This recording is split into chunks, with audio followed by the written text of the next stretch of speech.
Hello, welcome once again to SME Spotlight, a special initiative from the team at SME Communities, where we focus the spotlight on small and medium enterprises and industry bodies across various industry sectors. Today we have with us Ms. Roja Rani, Executive Director of the Bulk Drugs Manufacturers Association of India, who will tell us what BDMAI is all about and what kind of work it does for its members and what is the roadmap ahead for the bulk drugs industry in India. Welcome to SME Communities, ma'am, and thank you for sharing your time for SME Spotlight.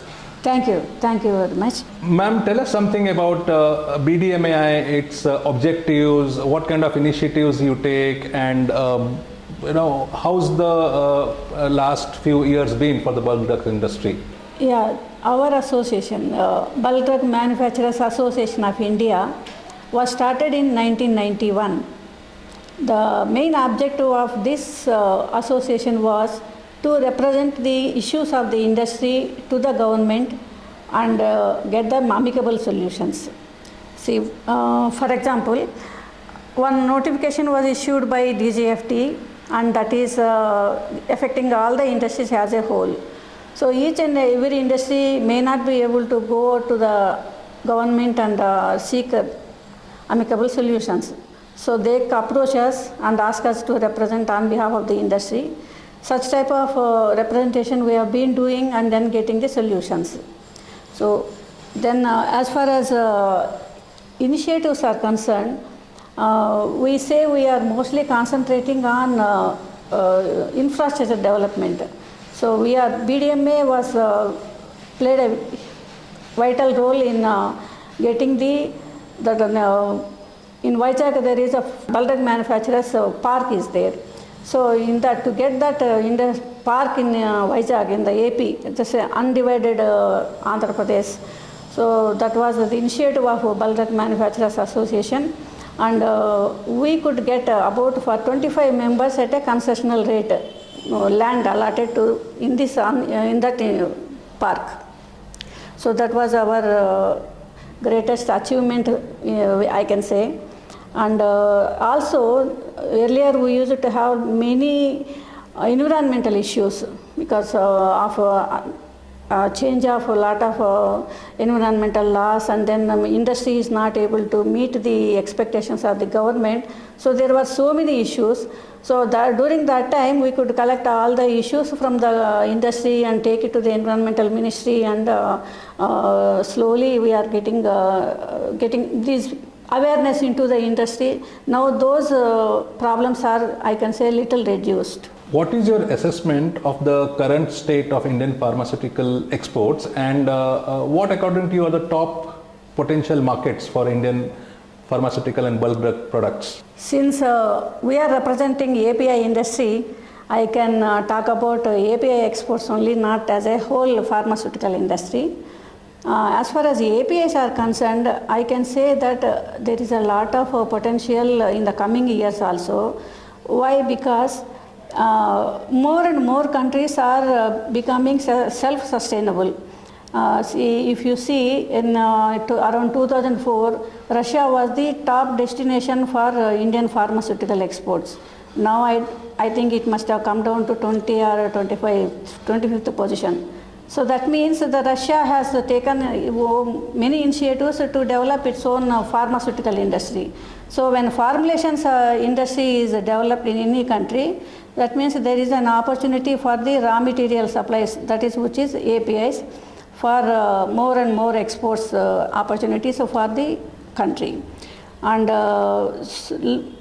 big companies, larger companies are concentrating or focusing on highly developed export markets like USA, Europe, and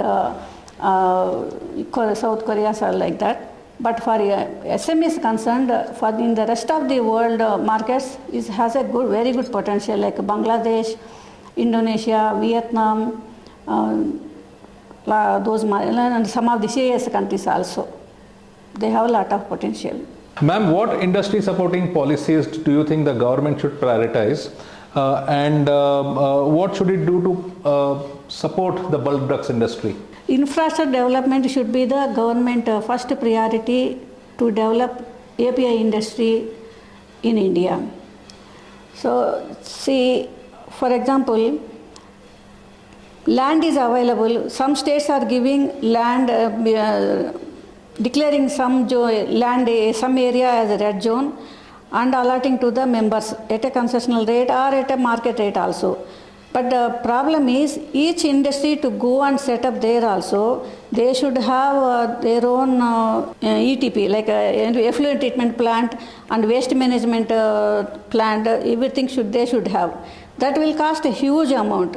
So for industry to go and set up in red zone area where it is declared also, it is becoming difficult for the industry. Particularly for SMEs to invest so much amount is very difficult. So if government is ready and government is willing to help any industry, maybe API industry means they should develop parks, bulk drug parks. So like what they have developed in Vizag, they should develop in various places and they should give allot the land to at a concessional rate, not at a exorbitant rates, which SMEs cannot take the land at a higher cost. So that is one thing. And other thing is, from Department of Commerce earlier they used to have some schemes. Another point is incentives given by the government. Earlier there used to be one scheme called market incentive scheme, where the exporter or whoever is manufacturing this one and they want to export, they have to register in the foreign countries. When they register, they will come and inspection for audit. For those at that time, the government used to give the inspection cost also. 50% of the inspection cost was used to be reimbursed. But now what the government has given is they have put a ceiling of rupees 100 crores. Means the companies who are having less than 100 crores export turnover only are eligible for this scheme. So in API industry, even a small company also will cross 100 crores within no time because of the volumes and value of the product. They cross 100 crores easily. That doesn't mean that this company is very big and then they can afford a huge cost charged by the regulators, overseas regulators. So I think the government should reconsider this and then at least increase that limit at least to 500 crores. So that at least SMEs will get benefit out of this incentive. So ma'am, before we take your leave, one last question for you as the Executive Director of BDMAI. What would be your top 3 initiatives that you would like to take as the ED of BDMAI in consultation with your industry members? With the support of industry, we have started one training center, technology and training center at Jirmetla. It was established in 1 acre land, and it came into operation in the month of July 2024.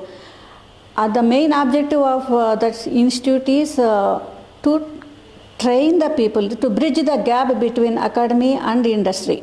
So to get the students, fresh, fast out students, BSc Chemistry or B Pharma or M Pharm students or MSc students from the colleges, give them training for 2 months and make them get the opportunity employed in our member industries. So far we have completed 6 batches and most of them have been employed.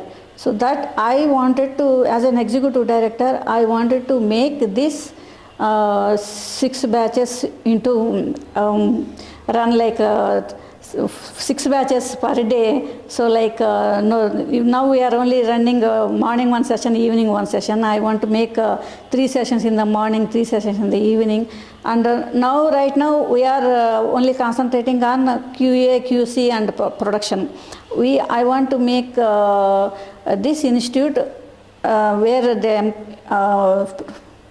employment personnel is available for all production, microbiology, R&D and environmental issues also. So we have a syllabus. We are following the syllabus prescribed by the Life Sciences Skill Development Corporation.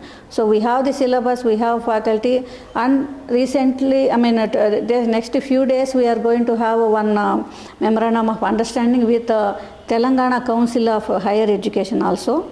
So whereby we will get connected with all the colleges, all the universities in Telangana, so that we will have access to the passed out students. So we can invite them and then train them and make them available for employed by the industry members. Okay, so industry academia collaboration, inclusion of highly skilled graduates into the pharma and bulk drugs industry, and creation of an online marketplace for your members so that they are able to reach a wider global marketplace. You're going to have your hands full in the next few months and years to come. I wish you all the best. Thank you for sparing your time, and thank you for sharing your time with SME Communities. Thank you.